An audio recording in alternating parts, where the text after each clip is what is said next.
Buat lu pada yang kalau ditolak gebetan langsung sadar diri terus cari kesibukan lain, lu harus sungkem sama karakter utama kita di film Obsession ini. Karena dia gak siap mental buat ditolak, dia nekat pakai jalur supranatural buat melet temennya sendiri. Tapi bukannya dapat hubungan romantis yang adem ayem, dia malah mendatangkan entitas iblis yang mengubah cewek impiannya jadi psikopat haus darah. Ini adalah kisah tentang Bir, si cowok sad boy yang gak punya nyali buat nembak cewek. Sampai akhirnya dia nemu mainan mistis bernama One Wish Willow. Satu permintaan egois mengubah hidup 4 sekawan di sebuah toko musik menjadi mimpi buruk paling sadis. Yuk pasang earphone lu, selamat datang di Narasi Layar.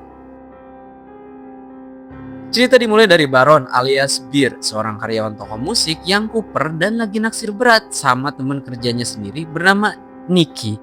Si Bir ini tipikal cowok rejection sensitif alias takut banget ditolak. Saking penakutnya dia sampai minta tolong untuk mendekatnya Ian buat nemenin dia latihan nembak Nicky di sebuah rumah makan. Tapi pas ada kesempatan asli buat confess ke Nicky, si Bir malah ngeblank, gengsi dan malah ngomong ketus ke Nicky. Akibatnya ya friendzone lah. Udah ditolak gebetan, nasib Bir makin amsyong. Pas pulang ke rumah, nemu kucing kesayangannya mati gara-gara gak sengaja nelan obat. Di tengah depresi berat, Bir pergi ke toko kristal buat nyari kalung pengganti buat Nicky. Tapi di sana dia malah nemu mainan aneh bernama One Wish Willow. Katanya kalau ranting kayu ini dipatahkan, satu permintaan lu bakal terwujud. Like ruins their lives. Or they die, I wish they were dead. Karena otaknya udah konslet, Bir mematahkan ranting itu sambil mengucap mantra pelet egois. Get one wish. I wish Nikki Freeman loved me more than anyone in the fucking world. Gue pengen Nicky mencintai gue lebih dari apapun di dunia ini. Besoknya keajaiban instan terjadi guys. Nicky mendadak berubah 180 derajat jadi nempel terus sama Bir. Actually, no. Nikki, no! Why are you getting in my car?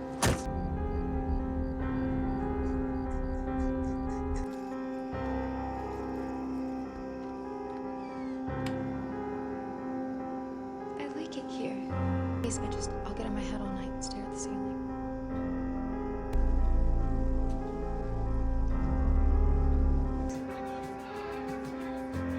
Really? Yeah.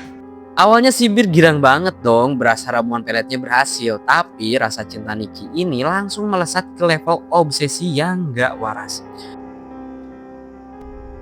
Go back to sleep. What are you doing? Watching you sleep.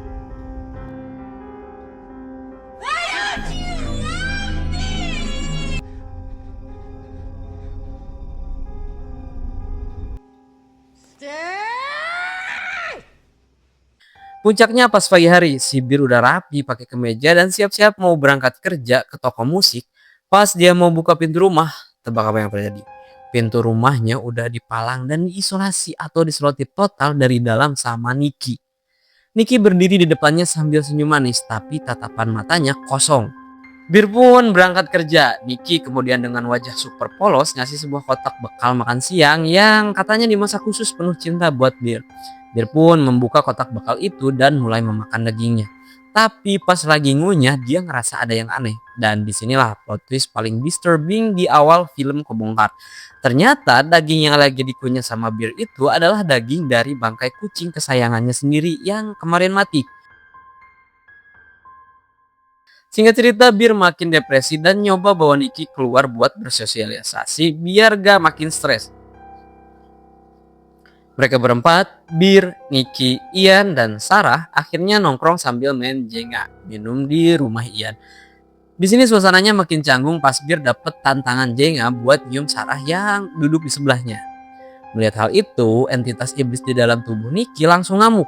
Nicky langsung ngusir Sarah, nyium Bir dengan agresif, terus mendadak histeris, mecahin botol kaca dan crash.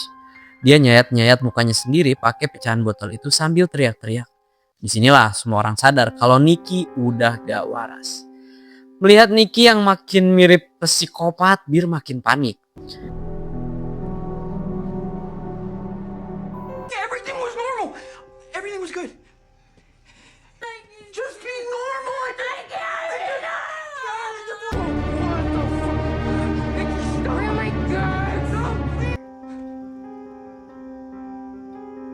Oh, just getting water.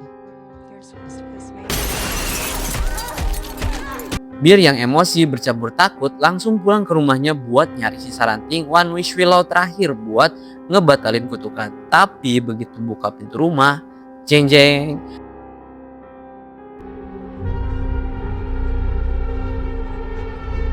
dia nemu mayat Sarah yang udah tewas mengenaskan, dan di sudut ruangan berdiri si Nicky yang udah dandan rapi pakai baju dan gaya rambutnya Sarah sambil nodongin pistol.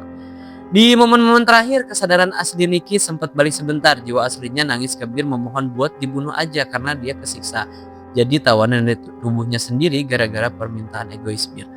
Bir yang sadar kalau hidupnya udah hancur total dan gak bisa kabur lagi, akhirnya mengambil keputusan pengecut.